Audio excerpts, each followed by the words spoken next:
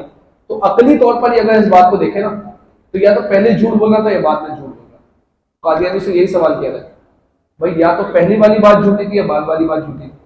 اگر وہ کہیں پہلی والی بات جھوٹی تھی کہ حضور کے بعد کوئی نبی آ سکتا ہے، بعد والی بات سچی ہے کہ وہ نبی ہے معاذ اللہ، تو پھر جھوٹا تو ثابت ہوا مرزا، اور جھوٹا ثابت ہونے کے ساتھ ساتھ یہ ساری چیزیں ثابت ہوا جو خود لکھ چکا ہے، تو پھر اس کی نبوت چھوڑے، اس کی اپنی ویلیو کیا باقی رہی، اس کی اپنی وقت کیا باقی رہی، اس کی بات کی کیا ویلیو باقی، اور وہ کہیں نہیں پہلی والی بات سچ ہے کہ حضور کے بعد کوئی نبی نہیں آ سکتا، اور بعد والی بات جھوٹی ہے، تو ہمارا مقدمہ تو ویسے ہی ثابت ہو گیا کہ وہ نبی ہے ہی نہیں، اور دوسری بات ہے کہ پھر اس سے بھی وہ جھوٹا ثابت ہو۔ اب پیشن گوئیاں اس کی پڑھیں، حضور علیہ الصلوۃ والسلام نے جو خبر دی وہ بیائی دی کہ ویسے ہی سچ ہو، آپ نے جو معاملہ قیامت کے حوالے سے بتایا ویسے ہی ہوں گے جو آپ نے بیان کیا، آپ کی کوئی بات جھوٹ نہیں اور کوئی بات بارگاہ الہی میں رد نہیں، اور یہاں اس نے جتنی پیشن گوئی کی ساری غلط۔ پیج نمبر 41 مرزا قادیانی اپنی موت کی پیشن گوئی کرتے ہوئے لکھتا ہے ہم مکے میں مریں گے یا مدینے میں۔ مرزا کی یہ پیشن گوئی اس طرح جھوٹی ثابت ہوئی کہ مکہ مدینہ میں مرنا تو دور کی بات، مرزا کو کبھی زندگی میں حج و عمرہ بھی نصیب نہیں ہوا۔ اللہ تعالیٰ نے اپنے در کو اور حضور علیہ الصلوۃ والسلام کے مبارک شہر کو اس کے ناپاک وجود سے جو ہے وہ اللہ تعالیٰ نے پاک ہی رکھا، یہ وہاں جا ہی نہیں سکا۔ پہلے یہ وحی الہی ہوتی تھی، اچھا اب آگے بیان کر رہا ہے دوسری پیشن گوئی۔